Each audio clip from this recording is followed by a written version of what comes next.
Hello दोस्तों, नमस्कार। मैं Vipin sir, Vipin math channel पे आपका स्वागत करता हूं। आइए हम लोग ऑनलाइन जो टेस्ट हुआ था 26 नंबर, उसी का डिस्कशन हम लोग इसमें करेंगे। जो 26 नंबर जो टेस्ट हुआ था ना, टेस्ट नंबर 26 जो हुआ था, जिसमें हम लोग मैथ से रिलेटेड, ठीक, मैथ से रिलेटेड अब हम लोग जो टेस्ट ले रहे हैं ना, एक दिन मैथ हो रहा है, एक दिन रीजनिंग हो रहा है, एक दिन मैथ, एक दिन रीजनिंग, ऐसे अल्टरनेट हो रहा है। डेली टेस्ट हो रहा है और शाम को 7 बजे, जो 7 बजे हम लोग लाइव उसका डिस्कशन करते हैं, ठीक। 7 बजे शाम को लाइव डिस्कशन करेंगे और डेली हम लोग अब टेस्ट चलेगा। एक दिन मैथ होगा अल्टरनेट, सोमवार मैथ, मंगल रीजनिंग, बुध मैथ, बृहस्पति रीजनिंग, शुक्र मैथ और शनि रीजनिंग होगा। और कुछ दिन बाद हम एक और जो है टेस्ट ऑर्गेनाइज करेंगे, जो संडे को होगा, उसमें फुल टेस्ट रहेगा। टोटल जो है, जैसे अभी ग्रुप डी का एग्जाम होने वाला है, तो ग्रुप डी के अकॉर्डिंग उसमें होल सेट रहेगा, 100 क्वेश्चन रहेगा, 90 मिनट का रहेगा, जैसे एग्जाम में होता है वैसे आपका रहेगा टोटल, ठीक। तो अभी थोड़ा सा 1-2 वीक लगेगा उसमें, तो उसके बाद हम लोग उसको स्टार्ट करेंगे, ठीक। अभी हम लोग जो टेस्ट चल रहा है ये रेगुलर चलेगा। जो 26 नंबर टेस्ट में मैथ से रिलेटेड हम लोग क्वेश्चन का, मैथ से रिलेटेड 30 क्वेश्चन रखे थे, ठीक। 30 क्वेश्चन था, उसमें टेस्ट लिए थे, उसी का हम लोग इस वीडियो में डिस्कशन करेंगे, ठीक। तो आइए आप लोग भी तैयार हो जाइए और डिस्कशन एंजॉय करिए। ये जो सेट था हम लोग का, ये सेट बहुत अच्छा सेट था, इसमें क्वेश्चन अच्छा था, लेवल का क्वेश्चन था। तो इसीलिए अगर आपका इसमें 20+ अगर सही है तो समझिए कि आप अच्छा स्कोर किए हैं, ठीक। अगर 20+ भी सही है तो बढ़िया स्कोर कहा जाएगा। तो चलिए आइए हम लोग डिस्कशन स्टार्ट करते हैं। और दोस्तों में आप लोग शेयर कर दीजिए ज़्यादा से ज़्यादा, ताकि जितने भी आपके दोस्त लोग हैं सब लोग हमसे जुड़े और ज़्यादा से ज़्यादा फायदा उठाएं और वो भी लोग टेस्ट दे। और देखिए टेस्ट देने से ना क्या क्या फायदा होता है आपको बता रहे हैं। टेस्ट देने से देखिए, कुछ लोग बोल रहे थे कि सर ये क्वेश्चन बहुत टॉप था, ऐसा क्वेश्चन हम जो एनटीपीसी का एग्जाम दिए थे उसमें नहीं आया था। लेकिन ये क्वेश्चन जो है ना, ये सब एग्जाम का ही है, प्रीवियस ईयर एग्जाम का ही है, जो कि एसएससी में पूछा हुआ है, रेलवे में, सब मिक्स क्वेश्चन था इसमें। कुछ सीजीएल का भी क्वेश्चन था, एलडीसी का भी क्वेश्चन था आपका, फिर ग्रुप डी का भी क्वेश्चन था, तो सब एनटीपीसी का, तो सब इसमें मिक्स क्वेश्चन रह रहा है। ये क्वेश्चन देने से आपका बहुत लेवल का तैयारी होगा। एसएससी का अगर तैयारी करते हैं तो एसएससी के लिए भी फायदा करेगा, रेलवे के लिए भी, हर चीज के लिए फायदा करेगा। और देखिए अभी जो रेलवे का एग्जाम हो रहा है ना, जो ग्रुप डी ले रहा है, उसमें सीजीएल लेवल का भी क्वेश्चन 2-2, 3-3 डाला जा रहा है। तो अगर आप लेवल का तैयारी नहीं करेंगे, आसान सेट से तैयारी करेंगे, तो फिर आपका वही होगा कि आगे जाके एग्जाम में आपका छूट जाएगा। तो इसीलिए तैयारी बढ़िया करिए। जैसे मान लीजिए कि आप दौड़ का तैयारी कर रहे हैं और आपको 1600 मीटर का रेस जो है कंप्लीट करना है, तो 1600 मीटर के लिए आप 1600 मीटर क्या ही तैयारी करिएगा। उसके लिए आपको 4 किलोमीटर, 5 किलोमीटर एक्स्ट्रा रनिंग करना होगा, ताकि और आपकी क्षमता बढ़े। और जैसे क्षमता बढ़ेगी आप उस रेस को बहुत इजीली आप कवर कर लीजिएगा। तो इसीलिए इसमें क्षमता बढ़ाना है और बढ़िया बढ़िया क्वेश्चन को अटेम्प्ट करना है। एक बात ये हुआ।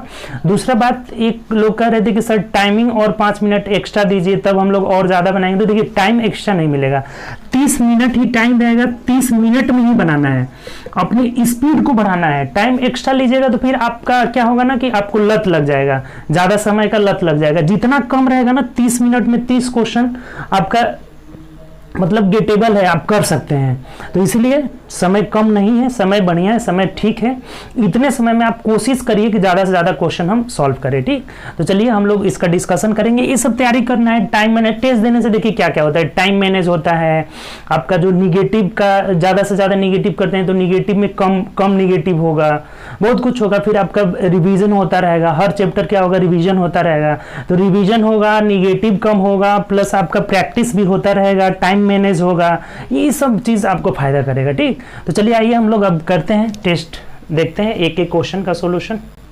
देखिए पहला क्वेश्चन हम लोग का ना कह रहा है, ज्योमेट्री से रिलेटेड है, कि त्रिभुज, ये बहुत आराम से चलेंगे, आप लोग भी तैयार रहिए, देखिए आसानी से क्वेश्चन सब बनेगा। त्रिभुज ACE में, देखिए एक त्रिभुज है ACE की बात कर रहे हैं, ठीक।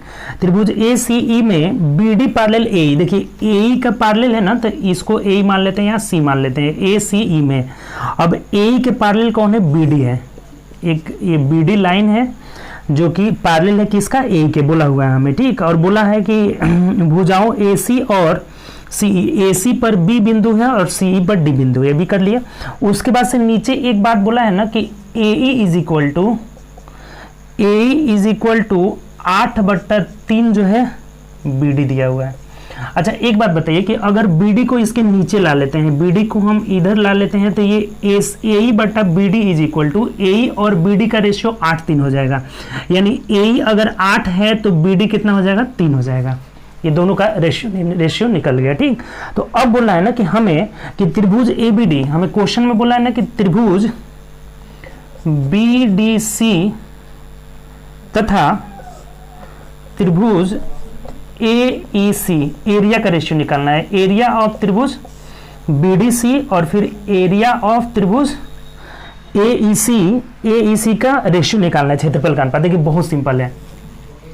आपको एक बात पता होगा कि ये दोनों त्रिभुज सिमिलर होता है, समरूप होता है। जैसे ये एकांतर कोण से जब ये पैरेलल है तो ये कोण इस कोण के बराबर होगा, ये कोण इस कोण के बराबर होगा, और ये कोण दोनों में क्या है, कॉमन है। तो दोनों त्रिभुज जब सिमिलर हो गया तो सिमिलर होता है। तो अगर भुजा का रेशियो है, भुजा मतलब देखिए ये बड़ा वाला भुजा 8 है, छोटा वाला भुजा 3 है, तो जब भुजा का रेशियो 8:3 है तो एरिया का रेशियो क्या हो जाएगा, इसका वर्ग हो जाएगा। इसका वर्ग कर लीजिए, तो वर्ग कर लेंगे तो अब देखिए ये ए का है ना, ए मतलब बड़ा वाला, तो बड़ा वाला त्रिभुज कौन है, त्रिभुज AEC। तो ये नीचे हो जाएगा 8×8 64 हो जाएगा, और ऊपर क्या हो जाएगा हम लोग का, तो त्रिभुज BDC यानी कि 3 का होल स्क्वायर 9 हो जाएगा, अर्थात 9:64 जो हो जाएगा ना, इस क्वेश्चन का आंसर हो जाएगा। तो ऑप्शन से मिला लीजिए किस ऑप्शन में दिया है, तो ऑप्शन नंबर C में दिया है। देखिए कितना आसानी क्वेश्चन था। बस आपको ये रूल पता होना चाहिए कि भुजा का रेशियो 8:3 है, तो इतना सब करने की जरूरत ही नहीं है। भुजा का रेशियो 8:3 निकल गया, तो एरिया का रेशियो 9:64 क्यों होगा, क्योंकि छोटा वाला ऊपर दिया है, तो 9:64 हम लोग का आंसर हो जाएगा। चलिए आगे बढ़ते हैं, नेक्स्ट क्वेश्चन। चलिए दूसरा नंबर क्वेश्चन कर रहे हैं हम लोग का, बोला हुआ है कि cos थीटा बटा 1 minus sine theta plus cos theta बटा 1 प्लस साइन थीटा बराबर 4 है। तो बोल रहा है कि इसका वैल्यू निकालिए क्या होगा। देखिए बहुत आसान है, इसको अगर जोड़ेंगे हम लोग तो ये ऊपर क्या मिल जाएगा आपका, 1 माइनस साइन थीटा और इंटू 1 माइनस साइन थीटा, ये हो जाएगा 1 plus sine theta 1 minus sign square theta हो जाएगा। ठीक, और जब ये माइनस वाला कट जाएगा तो ये हो जाएगा यहाँ पे कितना, cos theta plus sine theta into cos theta हो जाएगा प्लस। अब यहाँ देखिए ये प्लस वाले से प्लस कट जाएगा तो माइनस वाले से गुणा हो जाएगा, यानी कि cos theta minus sine theta into cos theta हो जाएगा। और ये जो है दोनों कट जाएगा तो हम लोग को क्या मिल गया, बराबर 4 है। अब इधर देखते हैं तो 2 cos थीटा और बट्टा 1 माइनस साइन स्क्वायर थीटा बराबर क्या होता है, cos square theta. cos square theta is equal to 4 हो गया। तो देखिए एक cos से ये कट गया, 2 से इधर कटा तो 2, यानी कितना हो गया आपका, तो cos theta is equal to 1/2। इसका मतलब थीटा कितना हो गया, 60 डिग्री हो गया। तो 60 डिग्री इसमें रख लेंगे, सिंपल सी बात हो गई। तो आप 60 डिग्री इसमें रखिए, tan 60 का मान √3 होता है प्लस cosec 60 का मान, तो साइन का उल्टा हो जाएगा, यानी कितना हो जाएगा आपका √3/2 हो जाएगा। सॉरी 2/√3 ना, √3/2 तो होता है ना, तो 2/√3 हो जाएगा। अब इसको करेंगे तो 3 2 5, 5/√3 जो हो जाएगा ना, इस क्वेश्चन का आंसर हो जाएगा। लेकिन ये नीचे √3 नहीं रखा है, रेशनलाइज कर दिया है, √3 से ऊपर नीचे गुणा कर लिया है, तो 5√3/3 जो हो जाएगा ना, हम लोग का आंसर हो जाएगा। ऑप्शन से मिला लीजिए, तो ऑप्शन नंबर A में दिया है, यही आपका सही आंसर होगा। ठीक, चलिए आगे बढ़ते हैं, नेक्स्ट क्वेश्चन। चलिए तीसरा क्वेश्चन देखिए, कह रहा है कि 11 संख्याओं का औसत 54 है। देखिए अगर औसत 54 है तो हम 11 से गुणा कर लेंगे तो सब संख्या का योग निकल जाएगा, यानी कि 11 चौके 44, 11 5 55 और 4 कितना हो जाएगा 59, 594 हो गया। अब कह रहा है कि यदि पहली 4 का औसत कितना है, 48 है, तो गुणा कर लीजिए तो इसका योग निकल जाएगा। 8 चौके 32 कर 2 3, 4 चौके 16 3 19, यानी 192 हो गया। ठीक, अब कह रहा है कि अगली 4 संख्या का औसत पहले से 25% अधिक है, यानी 4 गुणे, देखिए इसको कर लेते हैं, 4 गुणे 48 से 25% अधिक का मतलब कितना हो गया, 125/100, तो इसका योग निकल जाएगा। 25 5 125, 25 चौके 100, 4 से करेंगे तो 12 चौके 48, यानी 12 25 60, चौके 24, 6 चौके 24, 240 हो जा रहा है। यानी इन 4 4 8 का योग अगर निकालते हैं तो 2 9 4 13 कर 3 हासिल 1 हो जाएगा, 2 1 3 1 4, यानी 432 मिल जा रहा है। ठीक, यानी कि यहाँ देखिए 4 4 8 को संख्या हो गया और यहाँ पे 11 को संख्या है, तो 3 को और बच जा रहा है। कौन कौन सा, तो एक 9वीं संख्या, एक 10वीं संख्या और एक बच जा रहा है 11वीं संख्या। ये 3 संख्या बच जा रहा है। तो अब इनके बारे में हमें क्या बोला, अच्छा एक बात बताइए कि तीनों संख्याओं का योग अगर निकालना होगा तो इसमें से इसको घटा देंगे तो निकल जाएगा, जो कि 4 में से 2 गया 2 हो जाएगा, और 9 में से 3 गया 6, और यानी 162 जो है तीनों का योग निकल जाएगा। अब इन तीनों के बारे में देखिए क्या बोला हुआ है। बोला हुआ है कि 9वीं संख्या 11वीं से 8 अधिक है, यानी अगर इसको x मानेंगे तो ये x प्लस 8 हो जाएगी, ठीक। और उसके बाद बोला है कि 10वीं संख्या 11वीं से 4 अधिक है, यानी कि ये हो जाएगा कितना, x प्लस 4 हो जाएगा। ये बोला हुआ था हमें कि 9वीं संख्या 11वीं से 8 अधिक है और 10वीं संख्या 11वीं से 4 अधिक है। अब देखिए यहाँ से तीनों को जोड़ लेंगे तो ये कितना आ जाएगा आपका 3x plus 12 is equal to 162। तो 3x इज इक्वल टू 12 घटेगा तो 150 हो जाएगा, यानी कि x बराबर कितना हो गया, 50 हो गया। तो अब क्या बोला है आपसे, तो बोला है कि 9वीं और 11वीं का औसत, 9वीं और 10वीं का, इन दोनों का औसत निकालना है। औसत मतलब जोड़कर इन्हें 2 से भाग दे दीजिए। तो 2x में 2 से भाग देंगे x हो जाएगा 8 4 12 में 2 से भाग देंगे 6, यानी x प्लस 6 इन दोनों का औसत हुआ तो 50 प्लस 6 56 जो हो जाएगा ना, इस क्वेश्चन का आंसर हो जाएगा। ऑप्शन से मिला लीजिए तो ऑप्शन नंबर बी में दिया। देखिए ये भी क्वेश्चन अच्छा क्वेश्चन था, एक बार और समझ लीजिए। 11 संख्या का औसत 54 है तो गुणा करें तो योग निकल गया। 4 संख्या का औसत 48 तो 92 निकल गया। अगली 4 संख्या का औसत 48 से जो है 25% ज़्यादा, यानी 125/100, तो ये कितना निकल गया, 240 निकल गया। इन दोनों को जोड़ करके इसमें से घटा लेंगे तो ये 3 जो संख्या बच रहा है, ये 8 को हो गया ना, तो 9वीं 10वीं 11वीं का योग निकल गया 162। अब इन तीनों के बारे में बोला था कि ये 11वीं से 8 अधिक है, ये 4 अधिक है, यानी इन तीनों को जोड़े तो कितना आ रहा है, 3x plus 12 is equal to 162, तो x का वैल्यू 50 निकल गया। तो अब बोला है हमें इन दोनों का औसत निकालना है, तो औसत मतलब 2x में 2 से भाग दिए, तो दोनों को जोड़कर 2 से भाग दे दिए, x प्लस 6 यानी 56 हो जा रहा है। चलिए आगे बढ़ते हैं, ये भी अच्छा क्वेश्चन था।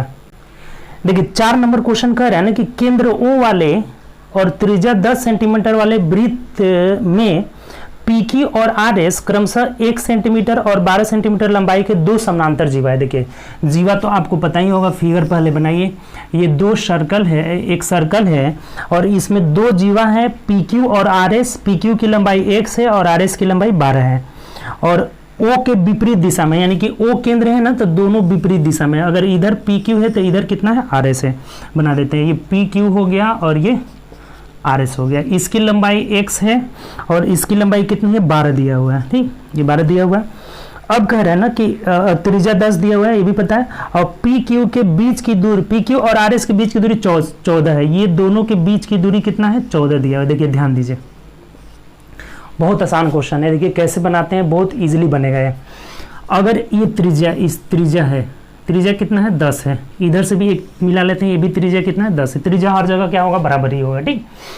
और ये 12 दिया हुआ है, तो एक बात आपको पता होगा ना कि जब केंद्र से जीवा पर डाला गया लंब, यानी जीवा पर जब दूरी का मतलब कि ये लंबवत होगा, तो जीवा पर डाला गया लंब जीवा को 2 भागों में बांटता है, यानी कि ये 6 हो जाएगा और ये भी कितना हो जाएगा, 6 हो जाएगा।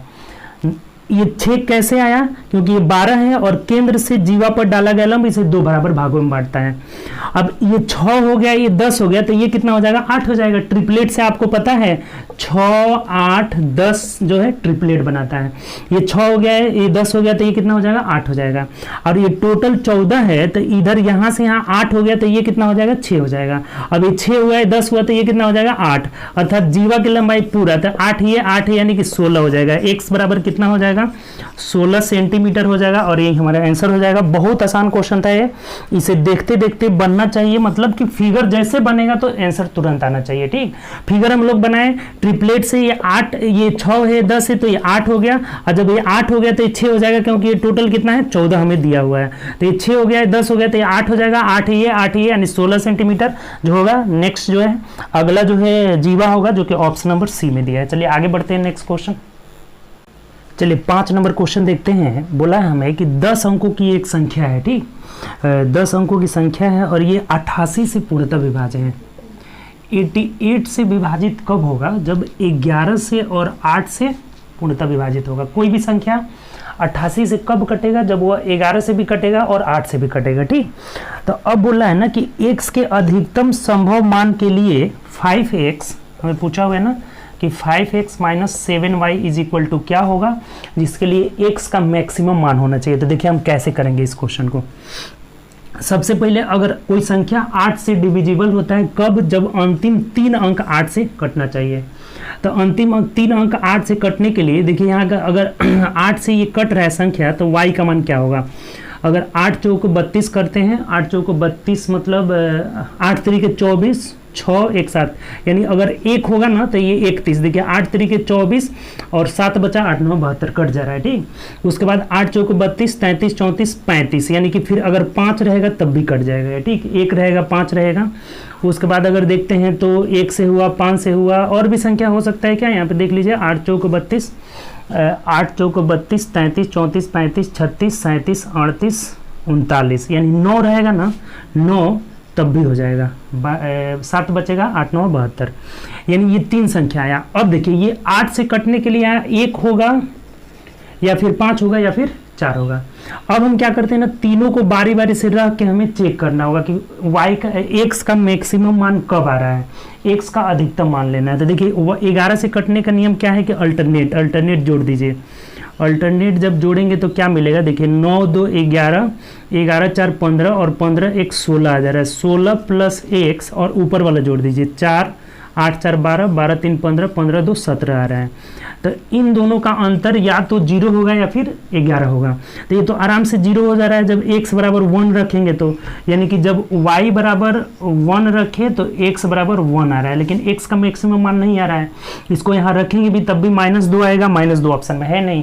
x का हमें मैक्सिमम मान लेना है, यानी कि 9 यहाँ रखते हैं। जब यहाँ 9 रखेंगे y की जगह तो ये नीचे इसमें 5 पहले रख के देखते हैं, तब यहाँ 5 रखेंगे तो ये बढ़ जाएगा ना। देखिए 9 2 11, 11 4 15, 15 और 5 20 हो जाएगा ना। 9 2 11, 11 4 15 और 15 5 20, 20 प्लस x हो जाएगा। ये अब यहाँ से 0 नहीं होगा, 0 नहीं होगा क्यों, क्योंकि इसमें कुछ भी मान रखेंगे तो ये बड़ा हो जाएगा, यानी कि अंतर क्या होगा, अब 11 होगा। 11 से कटने का 2 रूल है, ये इन दोनों का अंतर या तो 0 होगा या 11 होगा। तो यहाँ 0 नहीं होगा तो क्या होगा, 11 होगा। अब ये 28 हो जाएगा ना, इधर 28, यानी x का मान 8 आ जा रहा है।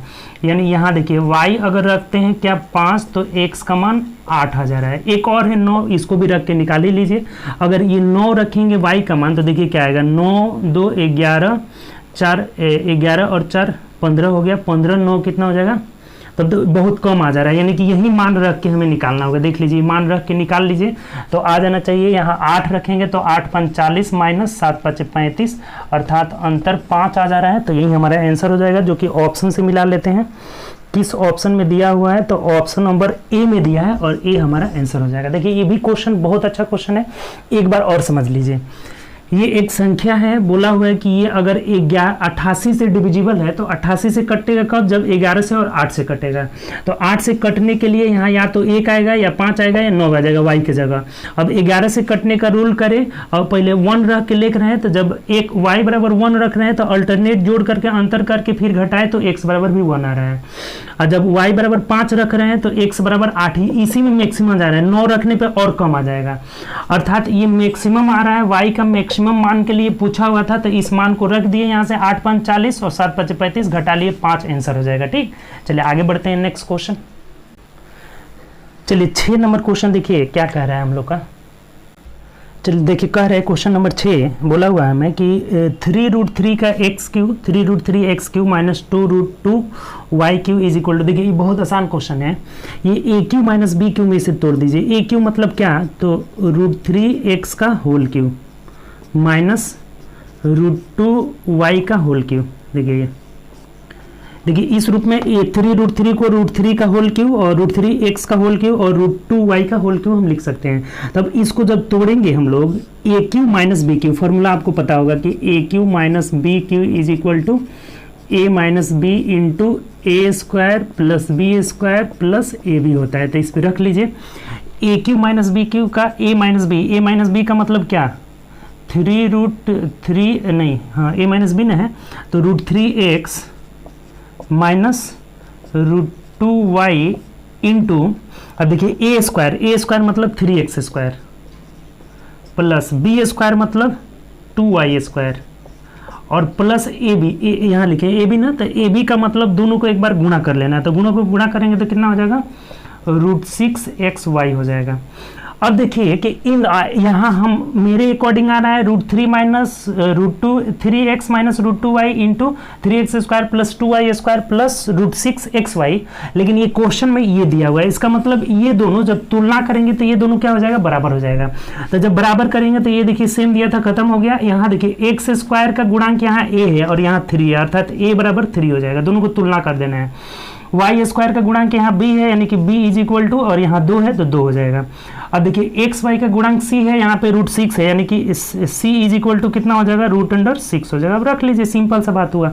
यहाँ रखेंगे तो a गुणे b, यानी 3 दूना 6 भागे √6, तो √6 में √6 से भाग देंगे कितना आ जाएगा, √6 आ जाएगा। और यही हमारे इस क्वेश्चन का आंसर हो जाएगा, जो कि ऑप्शन से मिला लेते हैं तो ऑप्शन नंबर बी में दिया है। उम्मीद करते हैं समझ गए होंगे, आसान क्वेश्चन था।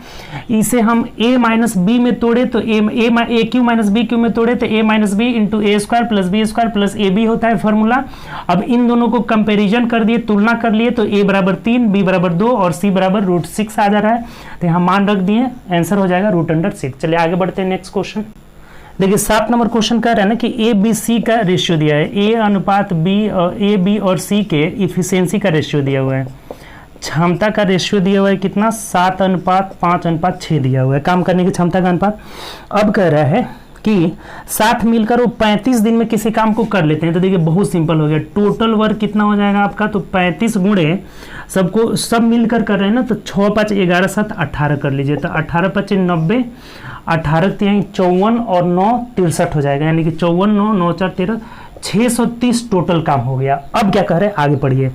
बी और सी ने 21 दिन तक काम किया। देखिए बी और सी मतलब 6 5 11 गुणे 21, यानी काम कितना कर लिए, तो 11 एकम 11, यहाँ गुणा कर लेते हैं, 11 एकम 11 का 1 हासिल 1 हो जाएगा, 11 दूनी 22 1 23, यानी 231 काम जो है बी और सी मिलकर के 21 दिन में कंप्लीट कर लिया। अब कह रहा है कि शेष काम को ए अकेले कितना दिन में पूरा करेगा। बहुत सिंपल हुआ, यहाँ से आप 231 घटा लीजिएगा तो 10 में से 1 गया 9, 12 में से 3 गया 9, और यहाँ बच गया कितना, तो 5 में से 2 नहीं, हाँ 5 में से 2 गया 3, यानी 399 काम बचा है। और इसे ए करेगा तो ए का क्षमता 7 है, तो भाग दे दीजिए, 7 5 35 कर 5 4 बचा, 7 7 49, यानी कि 57 दिन में कर लेगा। और यही इस क्वेश्चन का आंसर हो जाएगा, जो कि ऑप्शन नंबर ए में दिया है। आसान क्वेश्चन था। सबसे पहले तीनों मिल करके 18 दिन में काम को 35 दिन में कर रहे हैं, तो 18 तीनों का क्षमता हुआ, 18 गुणे 35 कर लिए तो 630 टोटल वर्क निकल गया। अब बी और सी 11 दिन काम किए हैं तो 231 काम कर लिए, तो शेष बचा 399। अब इसे ए जो है, ए का क्षमता 7 है, तो कितना दिन में करेगा, 57 दिन में कर लेगा। ठीक, चलिए आगे बढ़ते हैं नेक्स्ट क्वेश्चन। देखिए 8 नंबर क्वेश्चन कह रहा है ना कि कुछ फल को 100 रुपए में 11 की दर से। देखिए ऐसे क्वेश्चन को सबसे आसान कैसे बनाएंगे, 100 रुपए में 11 की दर से। कभी भी रुपया में वस्तु से भाग देंगे तो क्रय मूल्य निकल जाएगा। ये सीपी फर्स्ट हुआ।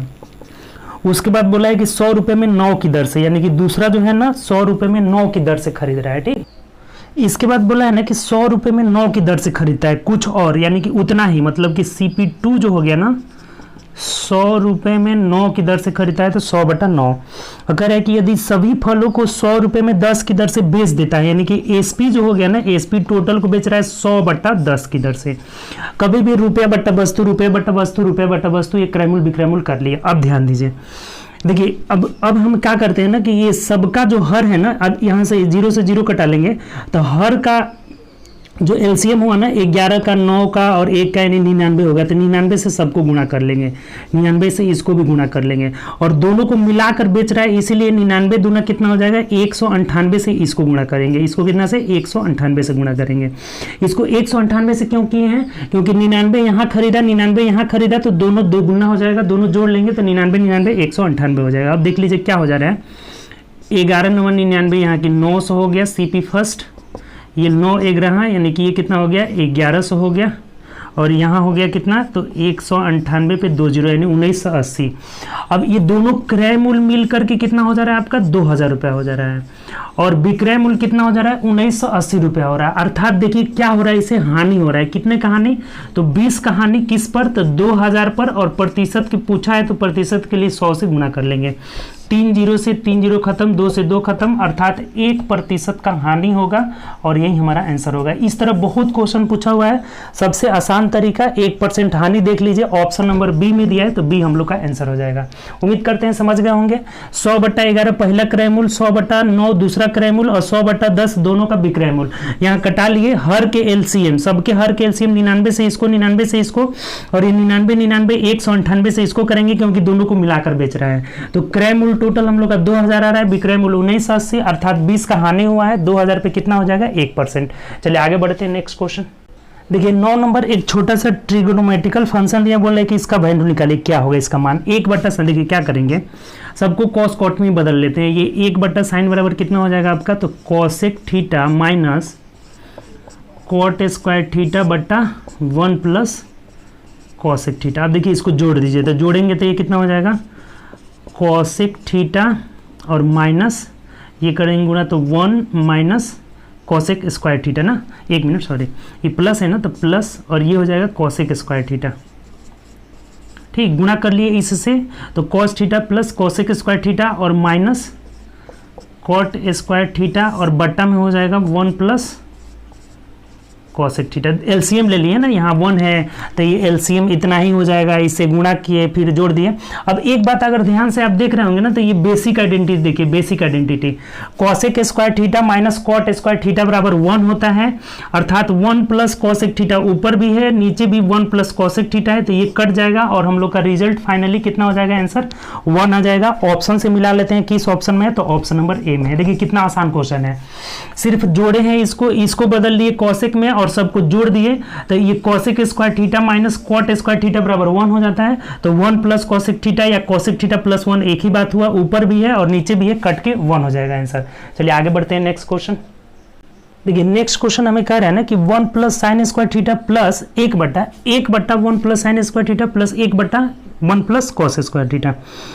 देखिए आप एक काम करिए ना कि या तो साइन में बदल लीजिए या कॉसेक में बदल लीजिए। तो कॉसेक को ही हम साइन में बदल देते हैं तो क्या हो जाएगा, देखिए इसको सेम रहने देते हैं, 1/1 plus sign square theta plus 1/1 plus इसको बदलेंगे तो 1/sin स्क्वायर थीटा हो जाएगा, साइन स्क्वायर थीटा।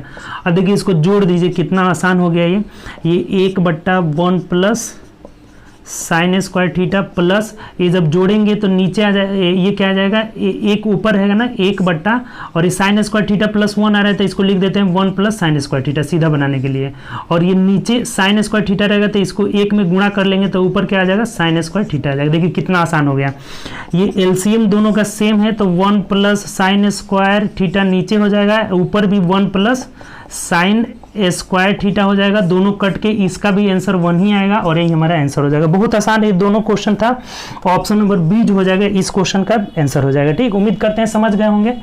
क्या किए हम, केवल कॉसेक स्क्वायर थीटा को 1/sin में बदल लिए, उसके बाद से जोड़ लिए, कहीं कुछ करना ही नहीं है इसमें, 1 इसका आंसर आ जा रहा है जो कि ऑप्शन नंबर बी में दिया है। चलिए आगे बढ़ते हैं नेक्स्ट क्वेश्चन। देखिए 11 नंबर का है कि सुधा अपनी आय का 15% बचाती है। देखिए आपको पता होगा ना कि आय में से खर्च को अगर घटाते हैं ना तो यहाँ जो बचता है वो क्या होता है, बचत कहलाता है। ठीक, तो ये बोला है ना कि 15% बचाती है, अगर 100 रुपया कमाई है तो खर्च करेगी 85, तभी ना 15 जाके बचत होगा, ये 15 बचा हुआ है। हम आय को अगर 100 मान लेते हैं तो बचाई है 15, अर्थात कितना खर्च किए, 85 खर्च किए, सिंपल सी बात। तो अगर 85 खर्च किए तभी 15 बचा हुआ। अब देखो इसको कटा करके छोटा कर लेते हैं, 5 से कटाएंगे 20 हो जाएगा, ये 17 हो जाएगा, ये 5 से 15 हो जाएगा। देखिए 20 में से 17 गया 15। अब क्या कह रहा है ना, आगे देखिए कह रहा है कि यदि उसकी व्यय 20% बढ़ता है, देखिए व्यय मतलब खर्च 20% बढ़ता है मतलब प्लस 20 से गुणा करेंगे, 20% बढ़ रहा है, ये आसान तरीका है बहुत ज्यादा। ठीक, उसके बाद कह रहा है कि बचत भी 60% बढ़ता है, बचत जो है 60% बढ़ने का मतलब गुणा 60, अगर घटता ना तो -60 से गुणा करते, ये घटता तो -20 से गुणा करते। अब कह रहा है तो उसकी आय में कितने % की वृद्धि होगी, यानी आय में कितने की वृद्धि होगी हमें पता नहीं है, x मान लिए हैं।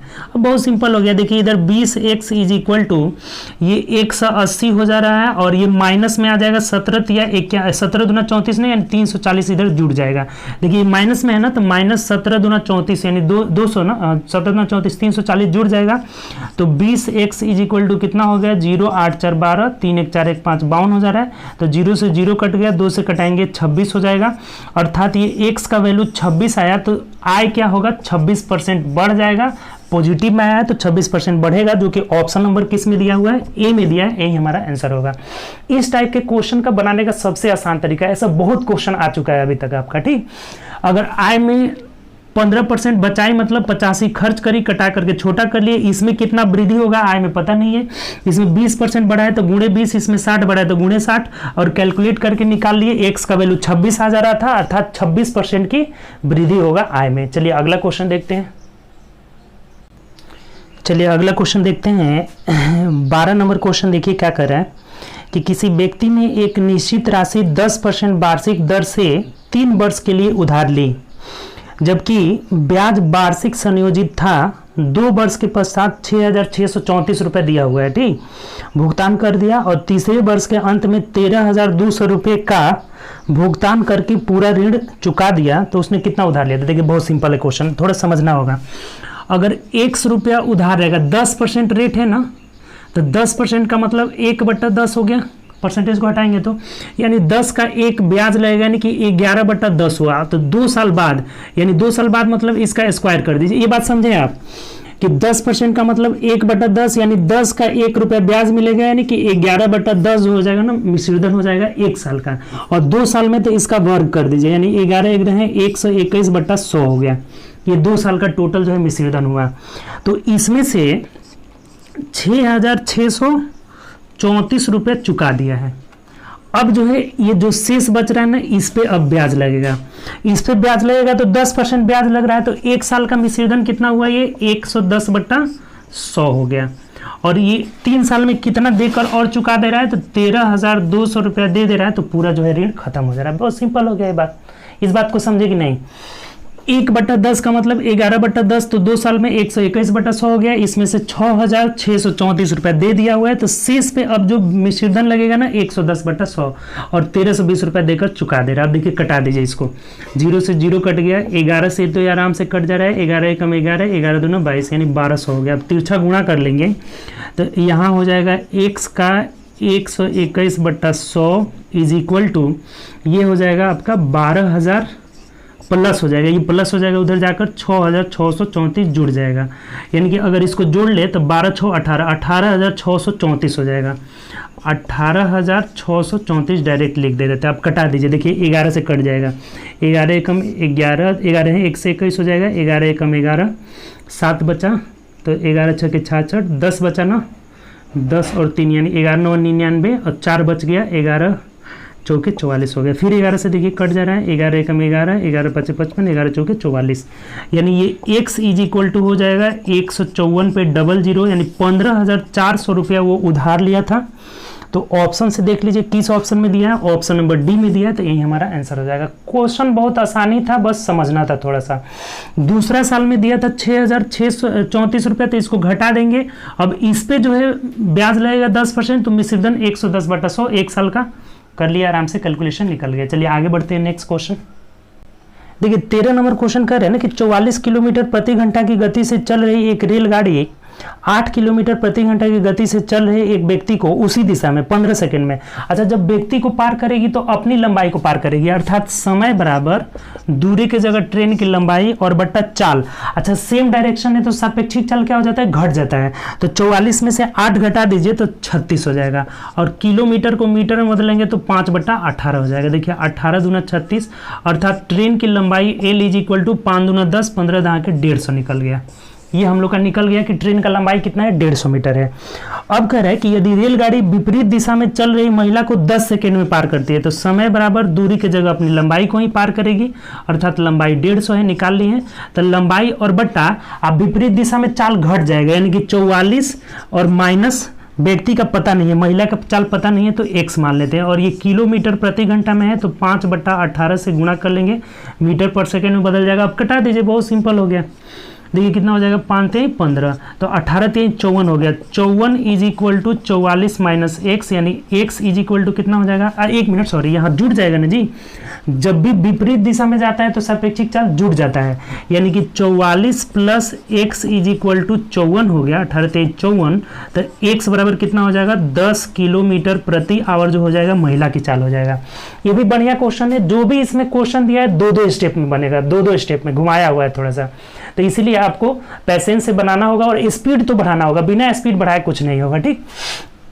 15 बराबर लंबाई एल मान लिए, तो इस समय बराबर दूरी की जगह ट्रेन की लंबाई और बट्टा चाल कितना है इसका, 36 कैसे आया था, 44 उसका चाल था और 4 जो है व्यक्ति का चाल था ना, रेलगाड़ी की चाल 8 किलोमीटर प्रति घंटा से चल रही थी एक, ठीक, 44 किलोमीटर प्रति घंटा की चल रही एक रेलगाड़ी, उसी दिशा में 8 किलोमीटर के प्रति घंटा से व्यक्ति की चाल, तो ये 36 कहाँ से आया है, तो 44 माइनस 8, क्योंकि समान डायरेक्शन है तो घट जाता है सापेक्षिक चाल, और ये 5/18 से गुणा कर लिए तो ट्रेन की लंबाई 150 निकल जा रहा है। दूसरा कंडीशन में बोला है कि 10 सेकंड में एक महिला को पार करते हैं, लेकिन महिला अपोजिट जा रही है, तो 10 बराबर ट्रेन की लंबाई निकल ही गया है, बटा ये अपोजिट डायरेक्शन में तो चाल जुड़ जाएगा, यानी 44 प्लस एक्स और 5/18 से गुणा करके मीटर पर सेकेंड में बना लिए, और जो चाल निकलेगा ये किलोमीटर में ही निकलेगा। महिला का चाल 10 किलोमीटर पर आवर है, जो कि ऑप्शन नंबर देख लीजिए किस में दिया हुआ है, तो आपका ऑप्शन नंबर सी में दिया हुआ है, ठीक। चलिए आगे बढ़ते हैं, नेक्स्ट क्वेश्चन देखिए। अगला जो क्वेश्चन है ना हम लोग का कि a plus B plus c is equal to 2 है, यहाँ पे 0 नहीं है, इसको सुधार लीजिएगा, क्या है ये 2 है, यहाँ पे मिसप्रिंट हुआ है, ठीक। 2 है, a square plus B square plus C square is equal to 26 है, तो A cube plus B cube plus C cube minus 3 ABC का मान पूछा है। देखिए आपको पता है इसका फॉर्मूला अभी तक बहुत बार आया हुआ है, A cube plus B cube plus C cube minus 3 ABC बराबर a plus B plus C into A square plus B square plus C square minus A B minus B C minus C होता है, ठीक। ये formula आपको पता होना चाहिए। अब देखिए यहाँ से a plus B plus C का मान दिया हुआ है, A square plus B square plus C square का भी मान दिया हुआ है, लेकिन इसका मान नहीं है। अच्छा, अगर यहाँ पे माइनस हम कॉमन अगर ले लेते हैं तो ये सब प्लस में बदल जाएगा, प्लस में बदल जाएगा, इसको बड़ा क्वेश्चन बना लेते हैं, यानी A B plus B C plus C A का मान अगर निकाल लेते हैं और यहाँ रख देंगे तो आराम से निकल जाएगा। तब ये कैसे निकालते हैं लोग, देखिए एक फॉर्मूला और आपको पता होगा, A plus B plus C का whole square is equal to A square plus B square plus C square plus 2 into A B plus B C plus C A होता है। तो इस पर रख लीजिए। देखिए इससे हम क्या कर लेते हैं ना, ए प्लस बी प्लस सी का वैल्यू 2 है तो 2 दूनी के 4 इज इक्वल टू, इसका भी मान पता है कि 26 है तो 26 plus 2 into A B plus B C plus C A, इसी का हमें मान निकालना है, ठीक। अगर इसको हम इधर लेके चले आएंगे तो 4 में से 26 जाएगा तो ये कितना हो जाएगा, -22 हो जाएगा। ये अगर इसको इधर लेके चले आते हैं ना तो घटेगा नहीं, -22 हो जाएगा, ठीक। ये 26 इधर था ना तो इधर घटेगा 4 इसमें से तो -22 हो जाएगा, और ये इससे कटेगा यानी कि -11 हो जाएगा। A B plus B C plus C A का मान कितना आ गया, -11 हो गया। तो अब इसमें रख लीजिए, सिंपल सा बात होगा, आराम से निकल जाएगा। इसका मान कितना है 2, तो 2 गुणे A square plus B square plus C square का मान 26 आया है माइनस, और इसका A B B C C A का मान कितना है 11 आया है, -11 आया है ना, तो ये माइनस माइनस प्लस हो जाएगा 11, ठीक। माइनस ये माइनस है और ये माइनस इसे क्या कर लेगा, प्लस कर लेगा। अब कैलकुलेट कर लीजिए, 2 गुणे 6 1 7 2 1 37 दूना कितना हो जाएगा आपका, तो 7 दूना 14 3 दूना 74 हो जाएगा, और यही हमारा आंसर हो जाएगा। ऑप्शन से मिलाते हैं किस ऑप्शन में दिया है, तो ऑप्शन नंबर बी में दिया है, तो बी इस क्वेश्चन का राइट आंसर होगा। लेकिन यहाँ सुधार लेना है कि a plus B plus c is equal to 2 दिया हुआ था, 0 नहीं था, वहाँ पे क्या था 2 था, मिसप्रिंट हुआ था। ये 2 है, A square plus B square plus C square 26, और इसका वैल्यू पूछ रहा है, तो ये आपको फॉर्मूला है, आराम से इससे निकालेंगे। लेकिन यहाँ से A B plus B C plus C A का मान किस फॉर्मूला से निकालेंगे, तो A plus B plus C का होल स्क्वायर से निकाल लिया और इसमें पुट कर दिए, कोई इसमें टेंशन नहीं है। -11 आया हुआ है तो यहाँ रख दिए, इसका मान 2 है, इसका मान 26 है, और यहाँ -11 करेंगे तो माइनस माइनस प्लस 11 हो जाएगा, और ये 37 दूना 74 इस क्वेश्चन का आंसर हो जाएगा। चलिए आगे बढ़ते हैं, नेक्स्ट क्वेश्चन। देखिए 15 नंबर क्वेश्चन आसान है। ये a plus 1/a is equal to 3 दिया है, तो कह रहा है कि a के पावर 4 प्लस 1/a के पावर 4 इज इक्वल टू क्या होगा, 2 बार स्क्वायर कर लेना है। एक बार स्क्वायर करेंगे तो a square plus 1/a square is equal to 3 तरीके 9 में से 2 गया 7 हो जाएगा। फिर एक बार स्क्वायर करेंगे तो a के पावर 4 प्लस 1/a के पावर 4 बराबर 7 7 49 में से 2 गया कितना हो जाएगा, 47 हो जाएगा। और यही इस क्वेश्चन का आंसर हो जाएगा, जो कि ऑप्शन से मिला लेते हैं तो ऑप्शन नंबर ए में दिया है। बहुत आसान सा है। इसका क्या आइडेंटिटी होता है, x plus 1/x is equal to a है, तो जब स्क्वायर करते हैं ना तो x square plus 1/x square is equal to a square minus 2 हो जाता है। ठीक, इसका होल स्क्वायर -2 हो जाता है, जब यहाँ माइनस रहता है तो इधर प्लस हो जाता है। तो एक बार स्क्वायर करेंगे तो 3 तरीके 9 में से 2 गया 7 हो जाएगा। फिर एक बार स्क्वायर करेंगे तो 7 7 49 में से 2 गया कितना हो जाएगा, 47 हो जाएगा। और यही इस क्वेश्चन का आंसर हो जाएगा। ठीक, चलिए आगे बढ़ते हैं नेक्स्ट क्वेश्चन। देखिए 16 नंबर क्वेश्चन कह रहे हैं हमें कि 1 plus tan square theta plus 1 plus tan square inverse theta बराबर के है। तो बोला है हमें कि रूट अंडर के का मान निकालना है। देखिए क्या हो जाएगा, ये हो जाएगा 1 plus tan square theta plus, अब देखिए यहाँ 1 प्लस और tan इनवर्स का मतलब कि 1/tan स्क्वायर, और 1/tan स्क्वायर कॉट स्क्वायर हो जाएगा। आपको पता होगा कि 1/tan स्क्वायर थीटा ये ऊपर जाएगा तो क्या हो जाएगा, कॉट स्क्वायर थीटा। tan का इनवर्स यहाँ -1 मतलब इनवर्स दिया है, तो 1/tan स्क्वायर ऊपर जाकर क्या मिल जाएगा आपको, तो cot square theta is equal to k हो जाएगा। अब देखिए आपको एक बेसिक आइडेंटिटी पता होगा कि sec square theta minus tan square theta is equal to 1 होता है। तो ये जब 1 प्लस tan स्क्वायर होगा उसको क्या लिख सकते हैं, सेक स्क्वायर थीटा।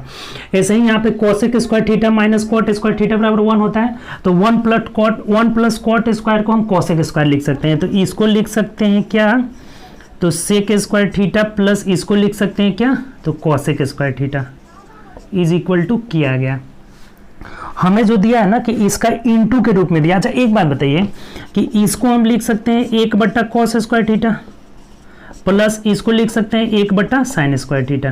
ठीक, और बराबर यहाँ कितना हो गया, के हो गया। अब इसको जब जोड़ेंगे तो नीचे एलसीएम हो जाएगा आपका क्या, तो cos square theta into sine square theta. ये क्वेश्चन अच्छा है आपका।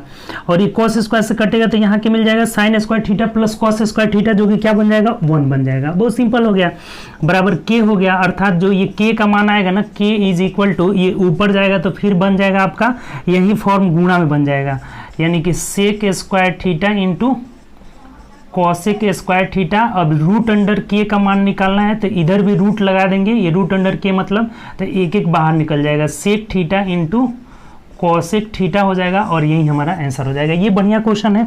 ऑप्शन से अगर मिलाते हैं तो कौन सा ऑप्शन हो जाएगा, sec theta into cosec theta, option number A में दिया है। तो 16 का आपका ए आंसर हो जाएगा। चलिए आगे बढ़ते हैं नेक्स्ट क्वेश्चन देखिए क्या करे। इसको समझ गए हैं, देखिए एक बार और समझ लीजिए। देखिए यहाँ बोला हुआ था कि 1 plus tan square theta plus 1 plus tan square inverse theta, यानी कि ये 1 plus tan square 1 plus cot square हो गया। 1 प्लस tan को हम सेक स्क्वायर थीटा लिख देंगे, 1 प्लस कॉट स्क्वायर को कोसेक स्क्वायर थीटा। अब ये ऐसे ऑप्शन नहीं दिया हुआ है तो इसको गुणा में बनाना होगा, रूट के का वैल्यू निकालना है। तो गुणा में मतलब 1/, सेक को हम लोग 1/cos स्क्वायर, कोसेक को 1/sin स्क्वायर। जब जोड़े तो sine square theta plus cos square theta बटा sine square theta into cos square theta हो जा रहा है। तो ऊपर 1 हो जाएगा, sine square theta plus cos square theta is equal to 1, तो 1/cos square theta into sec square theta. तो ये जब ऊपर जाएगा तो x is equal to sec square theta into cos square theta हो जाएगा। और रूट x का हमें वैल्यू पूछा हुआ था, तो रूट x मतलब इधर भी वर्गमूल निकाल लिए, तो sec theta into cosec theta जो हो जा रहा है आंसर हो जा रहा है, जो कि ऑप्शन नंबर ए में दिया है। चलिए आगे बढ़ते हैं नेक्स्ट क्वेश्चन। चलिए 17 नंबर क्वेश्चन देखते हैं। देखिए ये बोर्ड मास से रिलेटेड है। ठीक, ये बोला हुआ है हमें कि इसका मान निकालना है। देखिए सबसे पहले बोर्ड मास में आपको पता है कि ब्रैकेट को तोड़ते हैं, उसके बाद ऑफ को तोड़ते हैं, उसके बाद डिवीजन, मल्टीप्लिकेशन, एडिशन, तब सब्ट्रैक्शन। तो देखिए सबसे पहले हम ब्रैकेट तोड़ेंगे। अच्छा एक बात बताइए कि ये तो अलग है ना, तो इसका वैल्यू सबसे पहले निकाल लेते हैं। ये अलग है आपका ब्रैकेट, इसको तोड़ लीजिए। तो इसमें भी पहले भाग देंगे, नहीं पहले क्या करेंगे, तो ये 8 चौके 32 हो गया, इसका मान 32 हो गया, यानी 2 में अगर 32 से भाग देंगे तो 1/16 निकल गया। ठीक, अब यहाँ चलिए देखिए इसको पहले तोड़ते हैं, अभी ब्रैकेट को तोड़ते हैं, इस सभी ब्रैकेट को। तो इसमें पहले छोटा ब्रैकेट तोड़ेंगे तो 6 हो जाएगा, और ये हो गया आपका 4 3 12। तो 12 में अगर 6 से भाग देते हैं तो इतना वैल्यू कितना आ गया, 12 में 6 से भाग दिए तो 2 आ जाएगा। 4 3 12 में 6 से भाग दिए 2। अब ये हो जा रहा है 2 का 4, यानी कि 4 दूना 8, पहले ये 8 हो जाएगा, तो ये 3/8, इतना का मान कितना आ जा रहा है, 3/8 आ जा रहा है। ठीक, अब आप पूरा लेकर चलिए, देखिए बहुत सिंपल है, 16 भागे, अच्छा 4 का 4, पहले का को तोड़ लेते हैं, तो 4 चौके 16 हो गया, गुणे 3/8 हो गया, और फिर यहाँ भागे 1/16 है। अब देखिए इस भाग को जब बदलेंगे तो ये 16/1 हो जाएगा, गुणा में बदलेंगे तो 16/1 लिख देते हैं। ठीक, अब देखिए 16 में 16 से भाग दे दिए तो 1 हो गया, अर्थात 8 दूना 16 हो जा रहा है, और 3 दूना 6 इस क्वेश्चन का आंसर हो जाएगा। बहुत आसान क्वेश्चन है, ऑप्शन से मिला लीजिए किस ऑप्शन में दिया है, तो ऑप्शन नंबर सी में दिया है। चलिए आगे बढ़ते हैं, सिंपल क्वेश्चन था। चलिए 18 नंबर क्वेश्चन कह रहे हैं ना कि त्रिभुज ABC का क्षेत्रफल इकाई है, त्रिभुज ABC का क्षेत्रफल इकाई है, DE BC के पैरेलल है। देखिए ये ABC अगर एक त्रिभुज है, फिगर पहले बनाइए, ज्योमेट्री का है, ABC एक ट्रेंगल है, तो इसमें बोला है कि DE BC के पैरेलल है। ये BC के पैरेलल एक DE लाइन है, DE जो है क्या है, BC के पैरेलल है, जो AB और AC को D तथा A बिंदु पर इस प्रकार जोड़ती है कि AD parallel BD, AD parallel BD is equal to 1/6 AD अनुपात BD दिया हुआ है कि AD ये 1 है तो ये कितना है, 6 है, 1 है तो 6 है। तो अब कह रहा है हमें कि त्रिभुज ADE पूछा हुआ है कि त्रिभुज ADE का एरिया, बात किया हमें कि एरिया ऑफ त्रिभुज ADE का क्षेत्रफल का अनुपात, और एरिया ऑफ त्रिभुज ABC अनुपात दिया है कि एरिया ऑफ त्रिभुज ABC, इसी का हमें रेशियो पूछा हुआ है। एरिया ऑफ त्रिभुज ADE और त्रिभुज ABC के क्षेत्रफल का अनुपात क्या होगा। देखिए बहुत सिंपल है, ये अगर 6 है 1 है तो ये पूरा मिलाकर कितना हो जाएगा, 7 हो जाएगा। अब ये जब इनके भुजा का संगत भुजा का रेशियो 1:7 निकल गया, तो एरिया का रेशियो ये 1 का 1 ही हो जाएगा, 7 7 49 हो जाएगा, तो 1:49 हो जाएगा। किस ऑप्शन में दिया है मिला लीजिए, तो ऑप्शन नंबर बी में दिया है। देखिए बहुत सिंपल है क्वेश्चन, ये दोनों सिमिलर होता है, बहुत बार ऐसा क्वेश्चन हम लोग का आ चुका है, आज ही एक आया था पहले सेट में, पहला या दूसरा क्वेश्चन में। तो ये असंगत कोण से ये इसके बराबर होगा और ये कॉमन होगा, तो दोनों त्रिभुज सिमिलर हो जाएंगे। तो संगत भुजा का रेशियो 1 और बड़ा वाला 7 हो गया, तो भुजा का रेशियो 1 7 हो गया, तो एरिया का रेशियो 1:49 हो जाएगा, ऑप्शन नंबर बी हो जाएगा। चलिए आगे बढ़ते हैं। देखिए 19 नंबर क्वेश्चन कह रहे हैं ना कि त्रिभुज ABC में AC पर D एक बिंदु है। देखिए त्रिभुज ABC है, ठीक, ऐसे बना लेते हैं ABC, ठीक। तो अब बोला है कि AC पर D एक बिंदु इस प्रकार है, यहाँ एक D बिंदु इस प्रकार है कि AB यानी AB बराबर DB मतलब इसको मिला दीजिए, ये भी बराबर है, बराबर DB और बराबर CD, यानी कि ये भी बराबर है, ये तीनों आपस में क्या है, बराबर है। तो यदि BAD is equal to 70 degree, BAD यानी कि ये अगर 70 डिग्री दिया हुआ है, तो हमें क्या पूछा हुआ है, तो पूछ रहा है एंगल B बराबर क्या होगा, यानी कि ये टोटल आपका B की बात किया है। देखिए AB बहुत सिंपल है, केवल फिगर आपका बन गया ना, तो ज्योमेट्री समझिए कि 70% आपका सॉल्व हो गया। ये अगर 70 है, एक बात बताइए कि ये समद्विबाहु त्रिभुज हो गया, जब ये भुजा बराबर है तो ये 70 डिग्री है, तो AB कितना हो जाएगा आपका 70 डिग्री हो जाएगा। ये अगर 70 डिग्री हुआ तो इधर 110 डिग्री होगा, बाय कोण ये दोनों का 180 होता है, तो ये 70 निकल गया, तो ये कितना हो गया 110।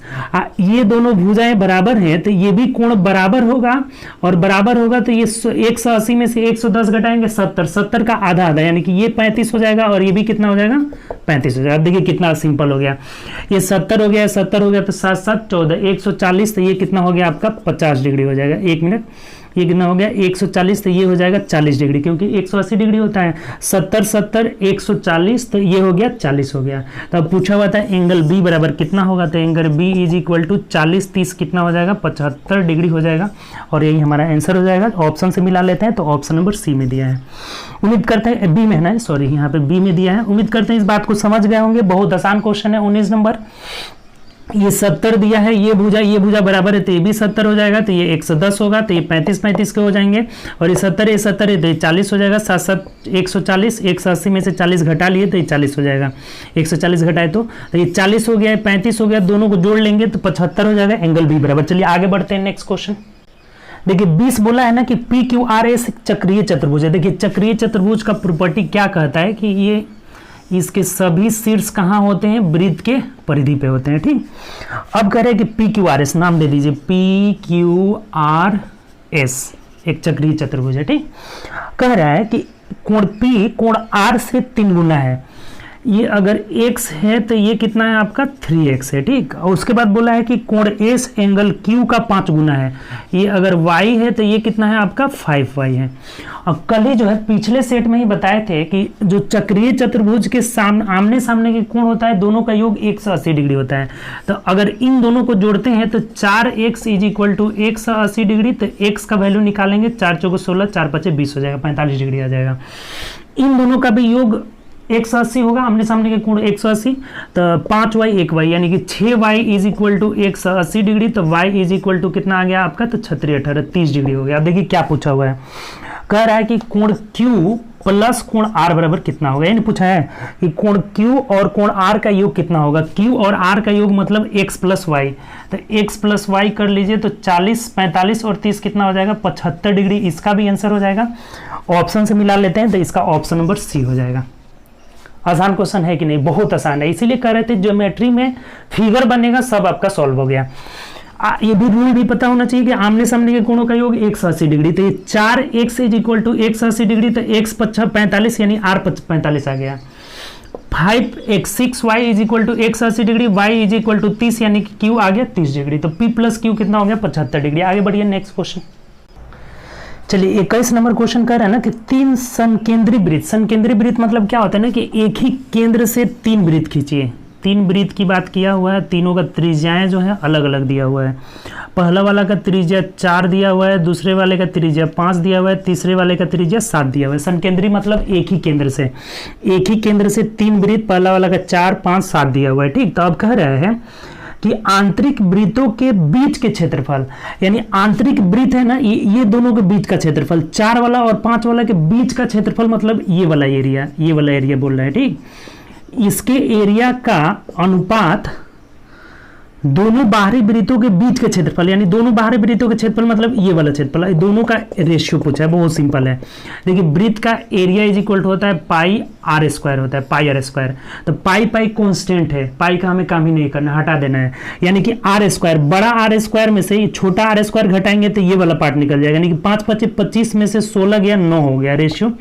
अब बाहर वाला निकालिए, तब नहीं निकालेगा तो 7 7 49 में से 25 घटा लेना है, 49 में से 25 घटा लीजिए तो 24 हो जाएगा। अब इसको कटा दीजिए, देखिए 49 में से 25 गया 24, यानी ये हो जाएगा 3 3 9 3 8 24, 3:8 इस क्वेश्चन का आंसर हो जाएगा, ऑप्शन नंबर बी हो जाएगा। देखिए कितना सिंपल है, सब क्वेश्चन वैसा हार्ड नहीं है, बहुत ऐसे क्वेश्चन है जो आसान है, बस आपको अप्रोच जो है अप्लाई नहीं कर पा रहे थे। पाई आर स्क्वायर होता है, पाई कांस्टेंट रहेगा, कट जाएगा, यानी कि 5 5 25 में से 16 गया 9, ये वाला 9 निकल गया, तो इसका पूछा था। अब बाहर वाला का 7 7 49 5 5 25 यानी 24 हो जाएगा, 3:8 हो जाएगा। चलिए आगे बढ़ते हैं नेक्स्ट क्वेश्चन। चलिए अब आगे चलते हैं, 22 23 24 25 ये जो 4 क्वेश्चन है ना आपका तालिका से रिलेटेड है। ये तालिका दिया हुआ है, तालिका को पढ़िए क्या कर रहा है। किसी कंपनी में 5 वर्षों में विभिन्न प्रकार की कारों के उत्पादन 1000 में दिए गए। देखिए ये कार है, A B C D प्रकार की कार है, इसका उत्पादन दिया गया 1000 में।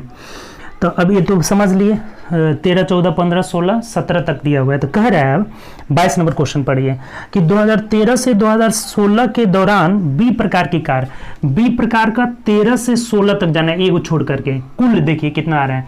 तो 7 5 12 8 20 4 24 का 4 हासिल 2 हो जाएगा, 4 2 6 5 11 और 5 16 और 5 21 हो जा रहा है, यानी कि 214 हो जा रहा है, ठीक। अब बोला हुआ है उसके बाद कि 2017 में कारों के कुल उत्पादन, तो 2017 में टोटल कार का उत्पादन कर रहा है, तो जोड़ दीजिए 6 4 10 2 12 6 18 2 20 का 0 हासिल 2 हो जाएगा, और 6 2 8 6 14 और 7 21 6 कितना हो जाएगा 27 और 6 7 6 13 33 यानी 330 हो जा रहा है। तो ये बोला इससे कितना प्रतिशत कम है, तो कितना कम है ये निकाले। 10 में से 6 गया, 4 गया 6, और यहाँ हो गया आपका 2 में से 1 गया 1, और फिर यहाँ हो जा रहा है आपका 2 में से 1 गया 1, और इधर हो जा रहा है 116 कम है किस से, तो 330 से, और प्रतिशत के लिए क्या करेंगे हम 100 से गुणा कर लेंगे। अब देखिए कटा लीजिए, सिर्फ इसमें कटा लेना है, कुछ है ही नहीं। 0 से 0 कट गया, यानी कितना आ जाएगा ऊपर 116 पे जो 0, और इसमें 33 से हमें भाग दे देना है। तो देख लीजिए, भाग देकर निकाल लीजिए कितना आ रहा है। देखिए इसको भाग देने पे ना 35.1 आ रहा है, तो ये लगभग में बोला है, तो लगभग में क्या हो जाएगा ना 35% हो जाएगा। ए नंबर आंसर हो जाएगा हम लोग का। लगभग में बोला हुआ है 35.12, इसको भाग देकर आप देख लीजिएगा, तो भाग देने पे 35.12 आ रहा है, तो लगभग में बोला है तो 35% हो जाएगा। ऑप्शन नंबर ए हो जाएगा। चलिए आगे बढ़ते हैं। चलिए 23 में देखिए कह रहा है कि 2015 में बी प्रकार की कार, देखिए बी वाला लेना है 2015 में। 2015 में बी प्रकार की कार कितनी है, बी वाला 2015 में 58 है, ठीक। और 13 में सी प्रकार की कार, तो 13 में जाना है सी प्रकार की कार 52 है, तो इन दोनों को जोड़ देना है, तो कितना आ जा रहा है 110 आ जा रहा है, ठीक। और उसके बाद बोला है कारों का कुल उत्पादन 2013 और 14 में ई प्रकार की कार, तो ई प्रकार की कार 13 में 43 है, 14 में 47 है, दोनों जोड़ रहे हैं तो कितना आ रहा है 43 + 47 90 हो जाएगा, 90, ठीक 90 है का। तो ई प्रकार की कारों के कुल उत्पादन का कितना प्रतिशत है दशमलव के एक स्थान तक, तो ये इसका कितना प्रतिशत है, प्रतिशत के लिए क्या करेंगे 100 लगा देंगे, तब 0 से 0 कट गया, यानी कि 1100/9 कर लेंगे तो कितना आ जाएगा आपका 9 एकम 9। ऑप्शन से भी देखते चलिए। अच्छा ये देखिए इसमें भी सुधार करना था, ये एक मिस्टेक एक बात किया हुआ था, ये बोला था ना कि ये ऐसा कोई ऑप्शन ही नहीं है निकालिएगा, तो ये कितना प्रतिशत अधिक है यही बोला हुआ है कि दशमलव के एक स्थान तक कितना प्रतिशत अधिक है, तो कितना परसेंट अधिक है देख लीजिए, तो अधिक है यहाँ से 90 और 2 11 यानी कि 20 अधिक है किससे 90 से, और प्रतिशत के लिए हम क्या करेंगे 100 से गुणा कर लेंगे। 0 0 खत्म, यानी कि 200 में आप 9 से भाग दे दीजिए, 9 दूना 18 19 20, फिर 9 दूना 18 19 20, यानी 22.22% आ जाएगा। यही हमारा आंसर हो जाएगा। ऑप्शन से मिला लेंगे तो 22.2 ऑप्शन नंबर बी आ जाएगा। देख लीजिए बी इसका आंसर दिया होगा, कितना है आपका 23 नंबर का ना बी दिया हुआ। देखिए यही सुधार लेना था, ये कि 23 नंबर क्वेश्चन में एक त्रुटि था 23 नंबर क्वेश्चन में, और एक और क्वेश्चन था आपका, एक यहाँ जो हम लोग का दिया हुआ था a + b + c = 0 था ना, एक 14 नंबर क्वेश्चन में, ये 2 क्वेश्चन में जो है त्रुटि हुआ था। तो उम्मीद करते हैं कि समझ गए होंगे। ये आसान क्वेश्चन था। 23 नंबर बोला हुआ था हमें कि 2015 में b और 13 में c, तो ये दोनों जोड़ रहे हैं तो 110 आ रहा है। उसके बाद 2013 से 14 में ई प्रकार की 90 आ रहा है, तो ये कितना प्रतिशत अधिक है ये बोला हुआ है, ये नहीं बोला है कि ये इसका कितना प्रतिशत है, तब तो बहुत गड़बड़ आ जाएगा। कितना प्रतिशत अधिक है, तो 20 अधिक है किससे 90 से, प्रतिशत के लिए 100 से गुणा कर लिया। ऑप्शन नंबर बी आपका आंसर हो जाएगा। चलिए आगे बढ़ते हैं नेक्स्ट क्वेश्चन। देखिए 24 बोला है ना कि 2017 में ए प्रकार की, तो देखिए ए का 2017 में लेना है 64 है, 64 प्लस 2015 में डी प्रकार की, तो डी प्रकार की 2015 में लीजिएगा तो 56 है, 56 इसको जोड़ लीजिए, तो 6 4 10 5 6 5 11 1 12,000 यानी 120 रेशियो अनुपात निकालना है। 2013 में ली गई बी प्रकार के और ई प्रकार के, तो 2013 में देखिए बी और ई का दोनों लेना है, बी का 47 है और ई का 43 है, तो ये भी कितना हो जाएगा 90 हो जाएगा। तो इसी दोनों का रेशियो निकालना है, तो 30 तिहाई 90 और 30 चौके 120 यानी 4:3 हो जाएगा। ऑप्शन से मिला लीजिए तो ऑप्शन नंबर बी में दिया। ये बहुत आसान क्वेश्चन था। चलिए आगे बढ़ते हैं। देखिए अगला क्वेश्चन बोला है 25 नंबर कि यदि डी प्रकार के, ये जो डी प्रकार के ना, डी प्रकार के कारों से उत्पादित डेटा को ब्रीथ चार्ट बनाया जाए, तो ब्रीथ चार्ट मतलब कि सबको जोड़ना होगा, जोड़ दीजिए। 6 3 9 5 14 6 20 कर 0 हासिल 2 हो जा रहा है, तो 6 2 8 5 13 और 5 कितना हो जाएगा 18 6 24 6 30 यानी 300 आ रहा है। तो इस 300 का वैल्यू देखिए कितना है, तो ये बोला हुआ है कि 300 का वैल्यू सेक्टर कोण कितना बनता है, टोटल 360 डिग्री बनता है। 300 का वैल्यू 360 डिग्री। तो अब बोला है कि 2016 में कारों के उत्पादन, तो देखिए 2016 में कितना है आपका, तो 65 है, तो 65 का वैल्यू हमें बोला हुआ है। बहुत सिंपल है, 360/300 गुणे 65 कैलकुलेट कर लीजिए। 0 से 0 कट गया, 15 से अगर कटा, 15 से नहीं कटेगा ना, 5 से कटाएंगे तो 5 6 के 30 और ये हो जाएगा आपका 13 पचे 65 हो जाएगा। अब ये 6 6 के 36 हो जा रहा है, यानी 13 6 के 78 डिग्री हो जाएगा। 13 6 के 78 डिग्री देख लीजिए किस ऑप्शन में है, तो ऑप्शन नंबर बी में दिया हुआ है। उम्मीद करते हैं इस बात को भी समझ गए होंगे। बोला हुआ था कि डी प्रकार के सबको जो है हमें सेक्टर कोण में बनाना है ब्रिज चार्ट में, तो सब जोड़े रहे हैं तो 300 आ रहा है। 300 का वैल्यू 360 डिग्री कहाँ से ले लिए, क्योंकि ब्रिज के केंद्र पर 360 डिग्री कोण बनता है। तो अब बोला हुआ है कि इसका लेना है, किसका, तो 2016 का लेना है। तो 65 का वैल्यू हमें निकालना था, 300 का वैल्यू 360, तो 65 का वैल्यू 360 बटा 300 गुणे 35 और 65 78 डिग्री, ऑप्शन नंबर बी हो जा रहा है। चलिए आगे बढ़ते हैं नेक्स्ट क्वेश्चन। चलिए 25 तक आपका डाटा से रिलेटेड सब खत्म हो गया। अगला जो बोला है ना कि सेक थीटा, देखिए ये sec theta minus tan theta is equal to 1/3 है। तो बोला है कि sec theta plus tan theta बराबर क्या होगा, तो आंसर 3 हो जाएगा। देखिए कितना आसान है, देखते देखते ऐसा क्वेश्चन बनना चाहिए। ऑप्शन नंबर सी जो हो जाएगा हम लोग का आंसर हो जाएगा। कैसे, तो अभी आपको एक बेसिक आइडेंटिटी बताए थे कि sec square theta minus tan square theta is equal to 1 होता है। तो इसको अगर तोड़ेंगे A square minus B square में, तो A plus B sec theta plus tan theta into sec theta minus tan theta is equal to 1 हो जाएगा। तो अब देखिए अगर हमें प्लस वाला निकालना है, ये दोनों का गुणनफल अगर 1 आ रहा है, इसका मतलब कि ये एक दूसरे के इन्वर्स होते हैं।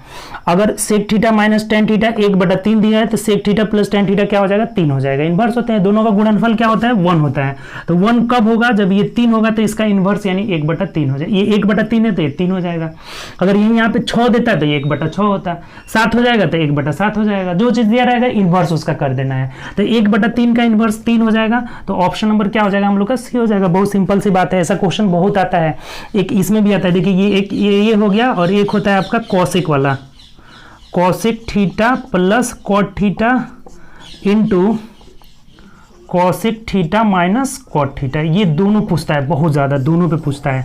तो केवल उलट देना है, माइनस वाला जो दिया रहेगा उसका इन्वर्स कर लेना है, प्लस वाला मिल जाएगा। ठीक, चलिए आगे बढ़ते हैं नेक्स्ट क्वेश्चन। देखिए अगला जो 27 नंबर है कि 5x और 8x, इनका एलसीएम एचसीएफ 9 और 360 दिया। तो x का मान देखिए बहुत सिंपल है, एलसीएम दोनों संख्याओं का गुणनफल बराबर 9 गुणे 360 हो जाएगा, क्योंकि एलसीएम गुणे एचसीएफ बराबर संख्याओं का गुणनफल। अब घटा दीजिए, 8 5 40, 9 360 खत्म हो गया। यानी एक्स स्क्वायर बराबर 9 गुणे 9, तो x इज इक्वल टू 9 हो जाएगा, और यही हमारा आंसर हो जाएगा। ऑप्शन से मिला लेते हैं तो ऑप्शन नंबर सी हो जाएगा। बहुत आसान क्वेश्चन है। चलिए आगे बढ़िए नेक्स्ट क्वेश्चन। देखिए 28 नंबर कह रहा है ना कि a plus b is equal to -2 है, और a minus b is equal to कितना दिया है आपका, तो 12 दिया हुआ है। तो कह रहे हैं ना कि b का मान निकालना है, बहुत सिंपल है। b का वैल्यू निकालने के लिए घटा देंगे, तो घटाएंगे तो साइन चेंज हो जाता है। ये माइनस था तो प्लस था तो माइनस हो जाएगा, माइनस है तो प्लस, ये कट जा रहा है, यानी कि 2b इज इक्वल टू -12 -2 -14 हो गया। तो b इज इक्वल टू -7 हो जाएगा, और यही हमारा आंसर हो जाएगा, जो कि ऑप्शन नंबर किस में दिया है, डी में दिया है। ये भी बहुत आसान क्वेश्चन है, इधर पांचों क्वेश्चन बहुत आसान था। चलिए आगे बढ़ते हैं नेक्स्ट क्वेश्चन। देखिए अगला क्वेश्चन है कि एक घड़ी का एमआरपी जो दिया हुआ था 4750 रुपए है, तथा घड़ी 12% छूट पर बेची जाती है। देखिए 4750 रुपए, 12% छूट का मतलब 88/100, 100 में से 12 घटा लेंगे तो 0 से 0 कट गया। आप 5 से कटाएंगे 5 दूना 10, 5 9 45, 5 5 25 हो जाएगा। 2 से कटाएंगे 44 हो जाएगा, यानी कि 95 में 44 से गुणा कर लीजिए तो कितना में बेचा गया है ये निकल जाएगा। 9 चौके 36, 37, 38 हो जाएगा। 3 8 0 यहाँ भी हो जाएगा, 0 8 8 3 11 1, 4180 में जो है बेचा गया है। अब क्या बोल रहा है कि अगर यदि दुकानदार ने उस घड़ी को 3850 रुपए में खरीदा हो तो उसका लाभ निकालें। कोई दुकानदार है 3850 में खरीदा है तो उसका लाभ कितना होगा, घटा दीजिए। ये बेच रहा है 450 में, ये इसका एसपी हो गया, और खरीदा है कितना में आपका 3850 में, तो घटा दीजिए, 0 हो जाएगा। 15 8 में से 5 गया 3 हो जाएगा, और इधर कितना हो जाएगा 11 में से 8 गया 3, यानी 330 रुपए का इसे लाभ होगा। ऑप्शन से मिला लेते हैं किसमें, तो ऑप्शन नंबर डी में है। सिंपल क्वेश्चन है कि नहीं। 4750 एमआरपी, इसमें 12% छूट मतलब कि 88/100 हो गया, तो कितना निकल गया 4180 रुपया। खरीदा था 3850 में, तो घटा दीजिए 330 रुपए का लाभ होगा।